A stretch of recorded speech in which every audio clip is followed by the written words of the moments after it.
The second biggest story for the day is kind of a twofer.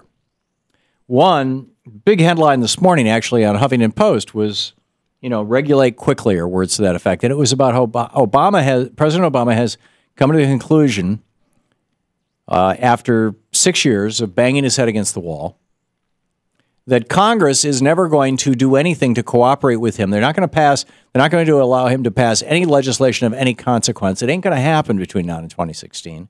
As long as it might happen after 2014 if the Democrats hold the Senate and take back the House, but that's extremely unlikely given the gerrymandering that was done in the 2010 election, after the 2010 census, as a consequence of the 2010 census. You now have Republican congressional districts. You have states like Wisconsin and South Carolina where it takes 2, 3, 4, in some cases 5 Democratic votes to equal 1 Republican vote in terms of electing members of the House of Representatives, U.S. House of Representatives from those states. It just ain't going to happen. They have rigged the system. So Obama is saying, okay, screw it. I'm not going to try and get stuff through Congress. I'm just going to go it alone. And the only way he can go it alone is with regulation. And so he says we're going to start, using regulation to get things done. Cool.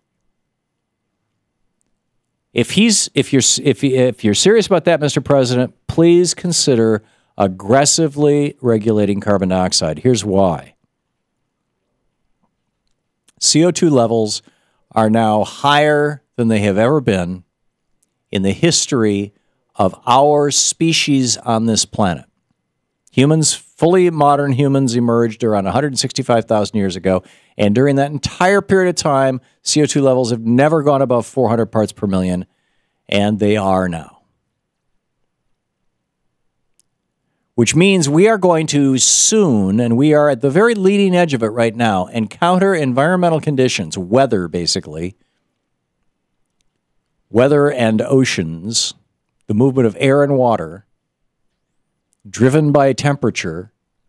We're going to encounter these things that our species have never had to confront before. This is a very serious time. We're starting to see this right now here in Washington, D.C. Bitterly cold day today. It's down around 40 degrees. It's going to get down to 16 or 19 degrees on Thursday. That's not normal for Washington, D.C. in March. Turns out the Arctic, first of all, this is the 4th warmest January in the history of the world, as far as we know. We've got some pretty good historical records. It's also the fourth lowest amount of ice cover in the Arctic. And what's happened is that the circular river of air called the jet stream that flows around the top and bottom of the Earth, kind of like the edge of a yarmulke sitting on the top of the planet, a little hat sitting on top of the planet. That was always kept in place by the temperature differential between the mid-latitudes where you and I live, or where most of us live, where I'm sitting right now, the mid-latitudes and the polar latitudes. There was that difference in temperature created basically a barrier, a wall of difference in pressure and temperature that kept the jet stream way up in the north. And occasionally it would dip down to the point where it would touch Minnesota, Frostbite Falls or whatnot. But that, is pretty rare. Now, because the Arctic has been over the last winter, over the last 2 months, has been on some days 27 degrees warmer than it's normal.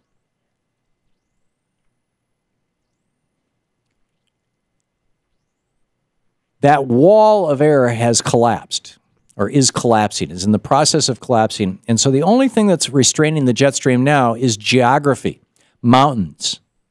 The jet stream just kind of drools down and it hits the spine of the Rockies in Alaska, and it follows the Rockies all the way down to New Mexico, and it brings behind it this cold polar air.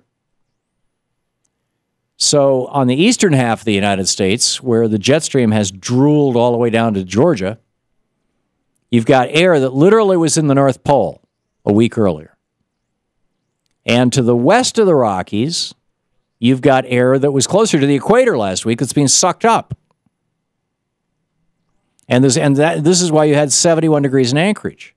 Well, what this is doing is it's increasing the melt rate in the Arctic, and now we're starting to see large quantities of methane bubbling out of the sea, the Arctic Sea. And nobody knows if this is just, melting permafrost or peat, or if this is melting methane hydrates. But if this is melting methane hydrates, then we may have already started a tipping point event that may be irreversible. And if we haven't, we need to stop now. So, Mr. President, if you're going to use regulation, use the EPA to impose severe penalties for exposure. Hang on. This is the Thom Hartmann Program. Severe penalties for dumping carbon dioxide into our atmosphere. Put a price on carbon, please.